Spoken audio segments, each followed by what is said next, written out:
पुन्हा सुरुवात करूया. आता तुम्ही कोसल्याचा उल्लेख केलात. जेव्हा कोसला लिहिली तेव्हा तुमचं वय अगदीच कोवळं वय होतं, जे 23 वर्षांचे फक्त होता. तर म्हणजे हे आपण जे लिहितोय त्याचं तुम्ही ते कुठंपर्यंत जाईल, त्याची लोकप्रियता, त्याचे स्वीकारार्हता असं तुम्हाला त्यावेळेला वाटलं होतं? तुम्ही म्हणजे जेव्हा ते प्रसिद्धीला दिलीत तेव्हा हा विश्वास होता की अरे आपण फार काहीतरी उत्तम लिहिलंय आणि ते म्हणजे ते इतकं पुढं जाईल?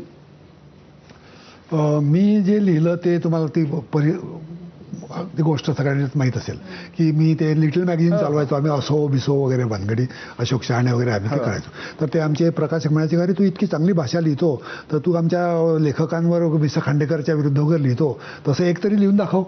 म्हटलं मी तर तशा 17 लिहीन. ते तर म्हटलं दर 2 महिन्याला कविता कादंबरी छापतात. मी तर म्हटलं की एकच पुरेशी होईल इतकी मी लिहीन.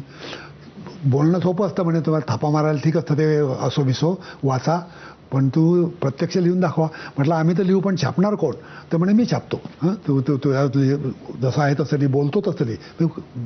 मजा करायचो त्यांची गंमत. त्यांच्या घरी मला ते राजे देशमुख त्यांची बायको फार प्रेमळ होती, त्यांना मूलबाळ नव्हतं, ते आम्हाला मुलगा वगैरे समजायचे आणि त्यामुळे त्यांचं व्यवस्थित. तर आम्ही त्यांच्याकडे गमती करायचो अशा काही अशाप्रमाणे की ते जेवणाची वेळ झाली तरी जेवण नाही दिलं, मावशी आज काही जेवण केलं की नाही वगैरे, इतके आमचे चांगले संबंध. तर त्यावेळी ती म्हणाली तू लिहू, मी काकांना सांगते छाप, ते खांडेकर बिंडेकर जाऊ दे पण तू लिही. तर ते म्हटलं पहा नक्की. त्यावेळी मी नको शिकणं बिकणं म्हणून गावी बसलो होतो आणि आमचे वडील म्हणाले की तू काही कर, पॉलिश गॅरेजचं दुकान टाक पण खेड्यात राहू नको. परवा एक इंटरव्ह्यूमध्ये पोरगाई मला म्हणाला की तुमचे वडील तुमच्यापेक्षा इंटेलिजंट होते, काही खेड्यात राहू नको आणि शहरात जा म्हणत होते. तर आणि त्याच्यामुळे ती कोसला लिहून झाली. तर मला ते सगळ्यांनी टाळ्या वाजवल्या की बरोबर, पण आता बापाला इंटेलिजंट कसं म्हणायचं, कसा पांडुरंग सांगलीकर म्हणेल.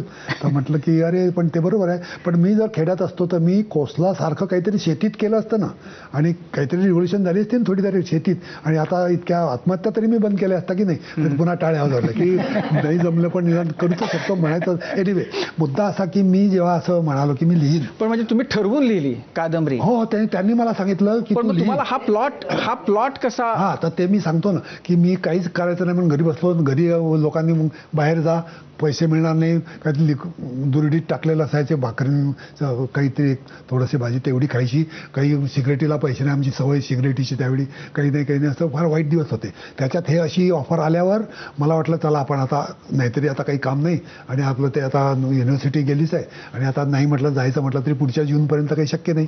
त्यामुळे मग आता मी ते लिहायला बसलो. मग लिहायचं तर काय, यांना आवडेल म्हणजे आता यांना आवडेल असं लिहायचं म्हणजे आपण काही आपलं स्वतःच आवडतं त्यांना तसंच लिहायचं मुळातलं. तर मग आता काय लिहायचं आपल्याजवळ, आता यावर्षी अमुक आहे तमुक आहे तमुक आहे. मग लक्षात आलं की आपलं आयुष्य जे आहे आतापर्यंत, की आपण लहानपणी कसे डोंगरात जाऊन अमुक करायचो, आता गडी बिडी वगैरे, तर तसंच लिहून काढू. असं मराठीत नाही जाय निवे, ते प्रेम बिन करायचं काय, आपलं सगळं आहे तसं लिहू, असं काहीतरी. मी वाचलं होतं त्यावेळी, कारण मी साहित्याचा विद्यार्थी, त्यामुळे सगळे मोठमोठे डॉस्टोयेव्स्की, चेकॉन बिकॉन, शेक्सपियर, सगळे इंग्लिशचे सगळे लोक, सगळे खूप फ्रेंच बीच काफका सगळं वाचलेलं होतं.